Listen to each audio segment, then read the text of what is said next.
നിയമസഭയിൽ തിരിച്ചെത്തിയിട്ടോ രാഹുൽ. നമ്മളൊക്കെ വിചാരിച്ച പോലെ അല്ലെങ്കിൽ നമ്മളൊക്കെ ആഗ്രഹിച്ച പോലെ തന്നെ കാര്യങ്ങൾ നടന്ന്. പക്ഷെ നിയമസഭയിൽ തിരിച്ചു പോകുന്ന വഴിക്ക് രാഹുലിനെ തടഞ്ഞത് ആരാന്നറിയോ? അതായത് മൂട്ടിലെ മഞ്ഞ മാറാത്ത HFIന്റെ വാണക്കുട്ടികളാണ് നമ്മുടെ രാഹുലിനെ നിയമസഭയിൽ നിന്ന് പോകുന്ന വഴിക്ക് MLA ഹൗസിലോട്ട് പോകുന്ന വഴിക്ക് തടഞ്ഞ് ഭയങ്കര പ്രതിഷേധമായിരുന്നു. അപ്പൊ ഈ HFIയുടെ വാണങ്ങൾ പറഞ്ഞത് എന്താന്ന് വെച്ച് കഴിഞ്ഞാല്, ഞങ്ങൾ ഇവിടെ കണ്ടെന്ന് അറിയിക്കാൻ വേണ്ടി വന്നതാണ്. അതിനെ അറിയിക്കാൻ നീ വല്ല ചരമകോളത്തിൽ വല്ല ചത്ത് കഴിഞ്ഞ ഫോട്ടോ ഒക്കെ വരും, അങ്ങനെയൊക്കെ അറിയിച്ചാൽ പോരെ.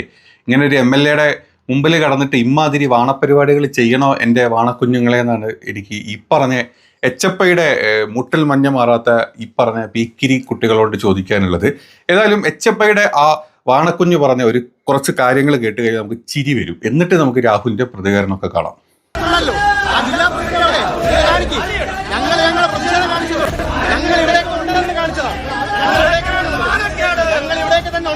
കേട്ടോ, ഞങ്ങൾ ഇവിടേക്ക് തന്നെ ഉണ്ട്. ഞങ്ങൾ അതിനപ്പുറം ആക്രമിക്കാനോ ആക്രമിക്കാനൊന്നും വന്നേയല്ല. ഞങ്ങൾക്ക് വേണമെങ്കിൽ ഇതിനപ്പുറം ചെയ്യാം. ഞങ്ങൾ ആക്രമിക്കാനൊന്നും വന്നേയല്ല. ഞങ്ങളിവിടെ ഉണ്ടെന്ന് കാണിക്കാനാണ്. കേട്ടോ, ഞങ്ങളിവിടെ കേട്ടോ. ഒരു അവസ്ഥ ആലോചിച്ച് നോക്കണേ.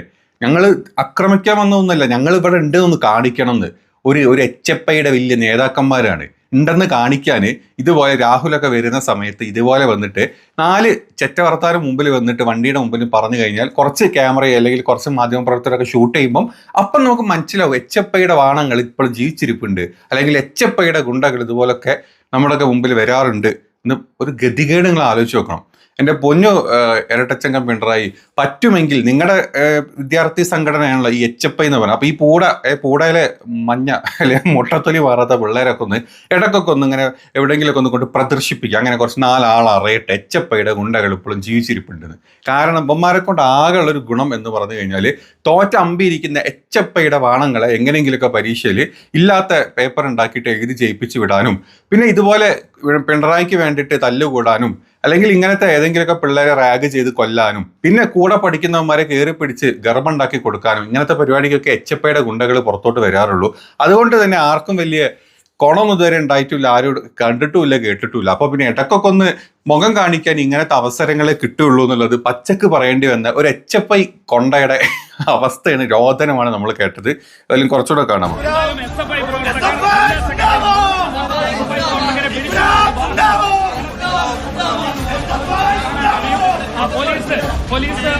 പോലീസ്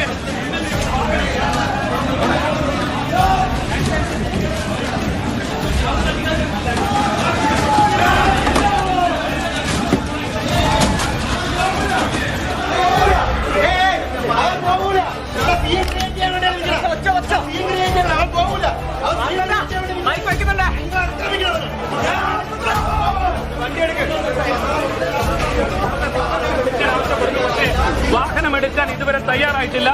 രാഹുൽ വാഹനത്തിൽ തന്നെ ഇരിക്കുന്നു. രാഹുൽ സംസാരിക്കുകയാണ്.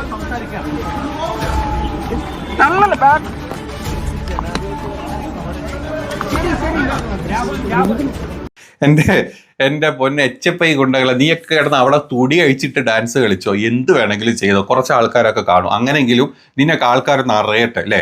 ഏതാണെങ്കിലും നീയൊക്കെ അവിടെ കിടന്ന് എന്ത് മലക്കം പറഞ്ഞാലും വണ്ടി അവിടെ നിന്ന് എടുക്കാനും രാഹുൽ നിന്നിട്ടില്ല. രാഹുൽ അവിടെ നിന്ന് ഗ്ലാസും താത്തിയിട്ട് മാധ്യമ പ്രവർത്തകരോട് സംസാരിക്കുകയും ചെയ്തു.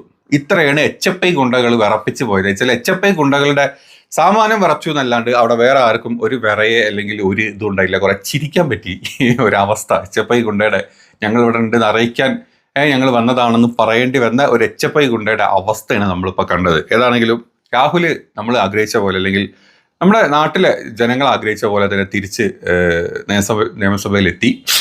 വന്നിട്ടില്ലായിരുന്നെങ്കിൽ എല്ലാവരും കുറേയും കൂടെ പറഞ്ഞാൽ ഇപ്പം തന്നെ നമ്മുടെ റിപ്പോർട്ടർ ചാനൽ പോലെ ചാനലുകളൊക്കെ വന്നിരുന്ന് പറഞ്ഞാൽ കുറ്റസമ്മതം, ഒടുവിൽ കുറ്റസമ്മതം, രാഹുൽ ഇതാ നിയമസഭയിൽ കാലുകുത്താൻ പേടിക്കുന്നു, അതാക്കുന്നു ഇതാക്കുന്നു എന്നൊക്കെ പറഞ്ഞ് വാണം ന്യൂസുകൾ തുറന്നു വിട്ടേനെ. അതുപോലും ചെയ്യാൻ പറ്റാത്തൊരവസ്ഥയിലോട്ട് ഇപ്പം നമ്മുടെ ചാനലുകളും ബാക്കിയുള്ള എല്ലാ ആളുകളും വന്നു.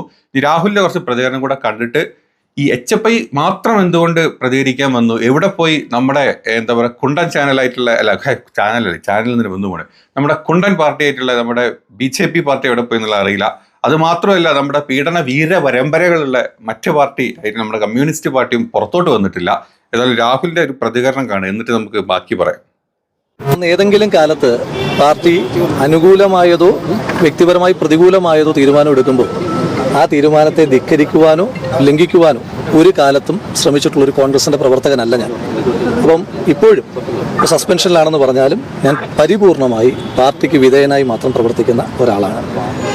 മറ്റൊരു വാർത്ത വന്നത്, ഞാൻ ഇന്ന് ഏതൊക്കെയോ നേതാക്കന്മാരെ കാണാൻ ശ്രമിച്ചു, അവരാരും കാണാൻ സമ്മതിച്ചില്ല. ആ വിഷയത്തിലും എനിക്ക് പറയാനായിട്ടുള്ളത്, ഒരു സസ്പെൻഷൻ കാലാവധിയിൽ ഉള്ള ഒരു പ്രവർത്തകൻ എങ്ങനെയൊക്കെയാണ് പെരുമാറേണ്ടതെന്നുള്ളൊരു ബോധ്യം ഈ പാർട്ടിയുടെ നിരവധി കാലമായിട്ടുള്ളൊരു പ്രവർത്തന നിലയിൽ എനിക്കുണ്ട്. അപ്പോൾ അതുകൊണ്ട് ഞാൻ ഒരു നേതാവിനെ കാണാൻ ശ്രമിച്ചിട്ടില്ല. കാരണം സസ്പെൻഷൻ പീരീഡിന് ചില മാനദണ്ഡങ്ങളുണ്ട്. വ്യക്തിപരമായി കാണാൻ ശ്രമിച്ചിട്ടില്ല, ആരെയും കണ്ടിട്ടില്ല, ആരും അനുവാദം അതുകൊണ്ട് തന്നെ നിഷേധിച്ചിട്ടുമില്ല. പിന്നെ മറ്റൊരു കാര്യം എനിക്ക് സൂചിപ്പിക്കാനായിട്ടുള്ളത്, ഇപ്പോൾ ഈ ആരോപണങ്ങളൊക്കെ ഉണ്ടായി, ചില മാധ്യമങ്ങളൊക്കെ ഞാൻ മൗനത്തിലാണെന്നൊക്കെ വാർത്ത കൊടുക്കുന്നുണ്ട്. ഈ ആരോപണം വന്ന് തൊട്ടടുത്ത ദിവസം തന്നെ വളരെ വിശദമായ മാധ്യമ സമ്മേളനം നടത്തിയ ആളാണ് ഞാൻ. അത് കഴിഞ്ഞ് പിന്നെയും എനിക്ക് കുറച്ച് കാര്യങ്ങൾ കൂടി പറയണമെന്ന് തോന്നിയപ്പോൾ അത് ഞാൻ പിന്നെയും മറ്റൊരവസരത്തിൽ അതിനകത്തും ക്ലാരിഫിക്കേഷൻ വരുത്തിയ ആളാണ് ഞാൻ.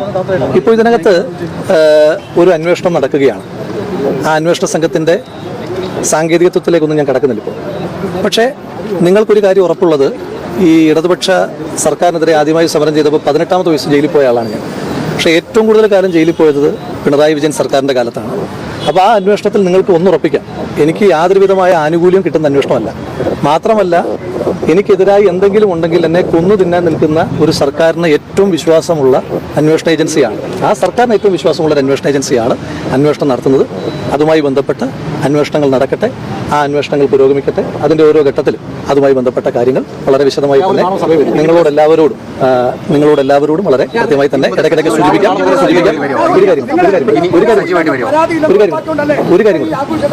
ഒരു കാര്യം കൂടി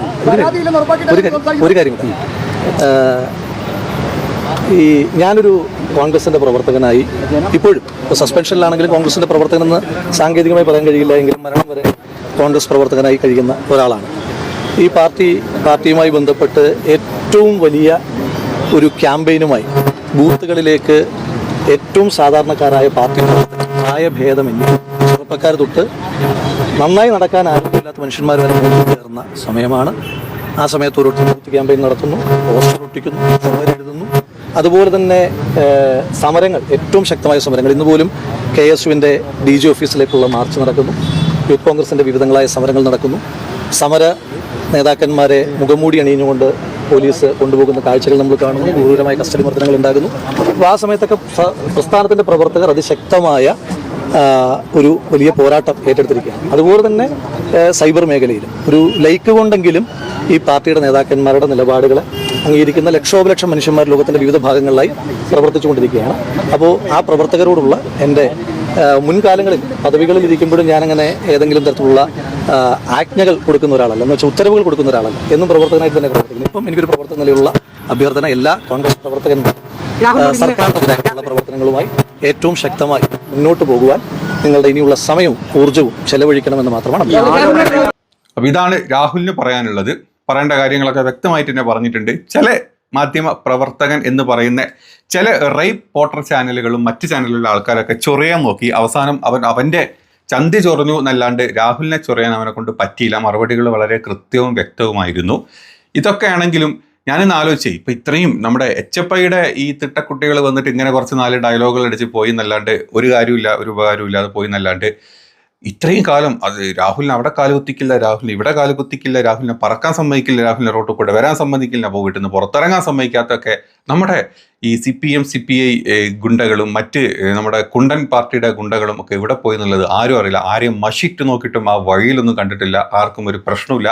കാരണം അവർക്ക് തന്നെ മനസ്സിലായി, ഞങ്ങളായിട്ടുണ്ടാക്കിയ കഥ, അവരായിട്ടുണ്ടാക്കിയ കഥ, അല്ലെങ്കിൽ അവരായിട്ട് കൊണ്ടുവന്ന കുണ്ടൻ, അവരായിട്ട് കൊണ്ടുവന്ന ടൈപ്പ്, അതായത് എന്താ പറയുക, വീഡിയോ വോയിസ് ക്ലിപ്പുകൾ, അവരായിട്ട് കൊണ്ടുവന്ന വെടികൾ എല്ലാം തീർന്ന്, വെടിയും പുകയൊക്കെ കട്ട് പൊട്ടി തീർന്ന് എവിടെ ഇല്ല ഇപ്പോൾ ഈ പറഞ്ഞ പുക ഒന്നും. അതിൻ്റെ പുക പോലും ഇല്ലാത്ത അവസ്ഥയിൽ ഞങ്ങളായിട്ട് ചാടി വർത്താനം പറഞ്ഞു കഴിഞ്ഞാൽ ഞങ്ങൾ കണ്ട് പീഡിപ്പിച്ച പെണ്ണുങ്ങൾക്കൊക്കെ അങ്ങനെ ഇളകി, അവന്മാരെല്ലാവരോട് വീണ്ടും കൂടെ ഇളകി വന്നിട്ട് വീണ്ടും മൊഴി കൊടുക്കാനും വീണ്ടും സംസാരിക്കാനും വന്നു കഴിഞ്ഞാൽ പല ക്ലിപ്പുകളും പല വീഡിയോകളും പുറത്തിറക്കുന്നില്ല. ഉറപ്പുള്ളത് കൊണ്ടായിരിക്കാം ഈ പറഞ്ഞ പല നേതാക്കളും, അതായത് പീഡന വീരന്മാരായിട്ടുള്ള പീഡകന്മാരായിട്ടുള്ള നേതാക്കന്മാരാരും പുറത്തോട്ട് വന്നിട്ടില്ല. അവർക്കാർക്കും പ്രതികരിക്കേണ്ട, പ്രതിഷേധിക്കേണ്ട, ഒന്നും ചെയ്യേണ്ട. ഇവിടെയും രാഹുൽ പറഞ്ഞ പോലെ തന്നെ രാഹുൽ കാര്യങ്ങൾ ചെയ്തു, ഷാഫി പറഞ്ഞ പോലെ തന്നെ ഷാഫി കാര്യങ്ങൾ ചെയ്തു. പിന്നെ പാളയത്തിലെ ചില നേതാക്കന്മാർക്ക് ഉള്ളിക്കടിയും ചൊറിച്ചിലും വീഴ്ചയിലൊക്കെ ഉണ്ടെങ്കിൽ അത് സ്വയം ഇരുതങ്ങ് ചൊറിഞ്ഞോളാം എന്ന് മാത്രമേ ഇതിനുള്ള മറുപടി കൊടുക്കാനുള്ളൂ.